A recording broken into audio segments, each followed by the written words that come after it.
Have you ever wondered what King Kong would look like in the age of live streaming, influencers, and viral content? Forget the 1930s expeditions and biplanes. Let's imagine a King Kong for today.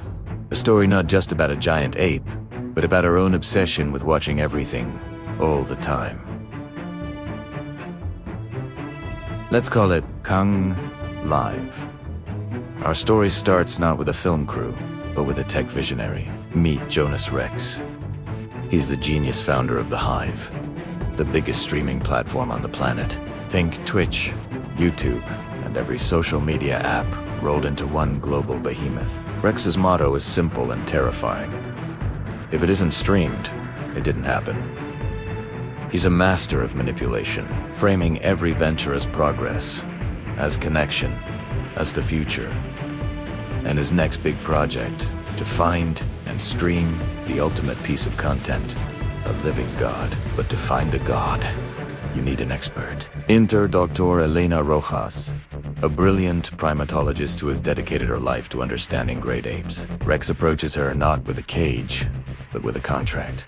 He pitches her the project of a lifetime, a chance to study Kong in his natural habitat, using a network of non-invasive drones to create a digital biome. He promises her this is about conservation, about showing the world Kong's intelligence and soul. Reluctantly, and with a healthy dose of skepticism, she agrees. She sees it as her only chance to protect Kong by proving his sentience to a global audience. And that audience is us. The entire expedition is broadcast 24/7 on The Hive. Viewers aren't just passive watchers. They are active participants through a feature called the HIV Mind. The audience gets to vote on every decision. Should the team explore the misty northern ridge or venture into the dark, unexplored caves? The majority vote dictates the path. The expedition is funded in real time through donation goals. Need a new long-range drone? A progress bar fills up on screen. Want to unlock a special thermal camera view? Donate.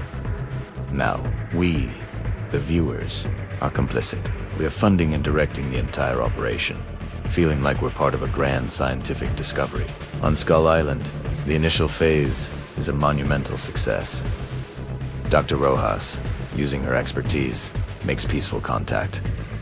The world is captivated. They watch as Kong gently interacts with the island's fauna, as he mourns a fallen creature, as he solves problems. The stream is a global phenomenon, celebrated as a new era of ethical wildlife documentary. Donations are pouring in. Dr. Rojas feels a flicker of hope. Maybe this was the right decision after all. But for Jonas Rex, peaceful observation has a shelf life. Engagement metrics start to plateau. Peaceful is great, but action is better for business. It's time for what he calls the pivot live on stream. He announces Phase 2, containment. He frames it as the next logical step in their scientific endeavor.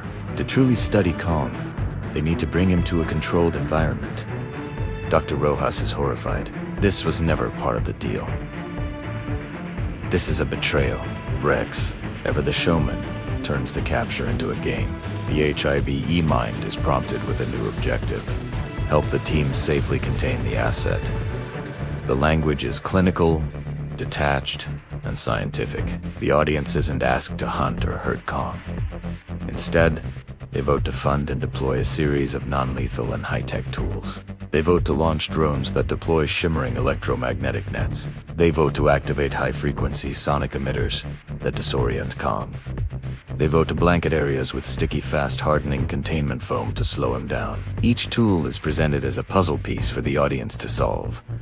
Dr. Rojas desperately protests, but Rex simply has her locked out of the system.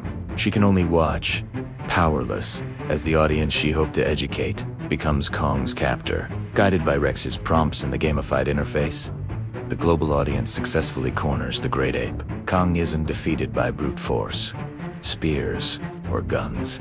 He's overwhelmed by 1,000 tiny cuts of technology, a relentless swarm of drones, lights, and sounds that he can't fight. He's confused, exhausted, and billions watch as the mighty Kong is captured. Live on camera, not with a roar of victory from his captors, but with a flurry of on-screen notifications. Donation goal reached. Containment successful. The story then cuts to Las Vegas. The venue is the Sphere, that giant, mind-bending orb of light and sound. Tonight is the premiere of Jonas Rex's masterpiece, Kong, the interactive experience. Inside, Kang is in a massive high-tech enclosure. The audience, all wearing glowing HIV wristbands, are ready for the show. But this isn't presented as a creature in a cage. Rex has masterfully framed it as the challenge show. The audience doesn't attack Kong. They interact. Using their wristbands, they vote on what happens next. They vote to activate the volcano environment, and the floor fills with harmless smoke and dramatic red lights. They vote to test his reflexes, releasing a swarm of fast-moving drones that Kong must swat out of the air. It's a spectacle, not a prison. The audience cheers with every challenge, feeling like they're playing the world's most incredible video game. We never see Kong in agony. The script is careful. We see him as visibly agitated. He's disoriented by the strobing lights and the roar of the digital crowd.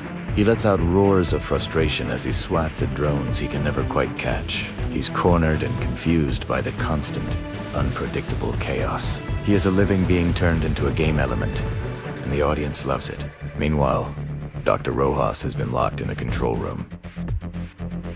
She's not a damsel in distress. She's a scientist, and she's a hacker. She manages to break through the firewalls and hijack the main audio feed to the Sphere. Her voice, raw and desperate, booms through the arena, cutting through the music and sound effects. She doesn't scream about torture. Her words are simpler and more powerful. Can't you see? This isn't a game. It's a living creature. Stop this. For a moment, there's stunned silence. Then, Jonas Rex's face appears on the giant screens. He calmly turns her plea into another audience poll. Two options flash on the screen. Pause the show or activate the storm level. The crowd, caught up in the frenzy, frantically votes. The bar for storm level shoots to 100% in seconds. The system, flooded with a million chaotic commands at once, overloads, sparks fly. A section of the high-tech enclosure wall shorts out and collapses with a crash. The crowd screams, and a chaotic evacuation begins. But here's the crucial detail. Kong ignores the fleeing people. He isn't on a rampage. He isn't seeking revenge. His only goal is to escape the noise, the lights, the endless stimulation. His actions are pure self-defense and property damage. He smashes through screens and speakers, the sources of his torment, but he doesn't harm a single person. As he breaks free from the Sphere, he's met with the Las Vegas night, but something is still wrong. He sees thousands of tiny lights pointed at him. It's the crowd who, even while fleeing, can't resist pointing their phones, streaming his escape. Kong looks up past the phones, past the neon signs, and sees it. Right next to the Sphere is the massive HIVE broadcast tower, beaming his image, his suffering, his humiliation to the entire world. That is the source. That is the eye that never blinks. He begins to climb. He isn't climbing to grab a person. He's climbing to silence the signal. Drones, the same ones that tormented him, swarm around him. He roars, not in anger at the people below, but in defiance of the technology that cages him. He swats the drones away like flies. He reaches the top, and with a final, definitive blow, he smashes the central satellite dish. And in that instant, everything goes black. The screens in the movie, the screens in Vegas, the phones in the characters' hands, and by extension, our own screen. The one we are watching on, all cut to static. The endless noise is gone. The only sound is silence. This dream is over.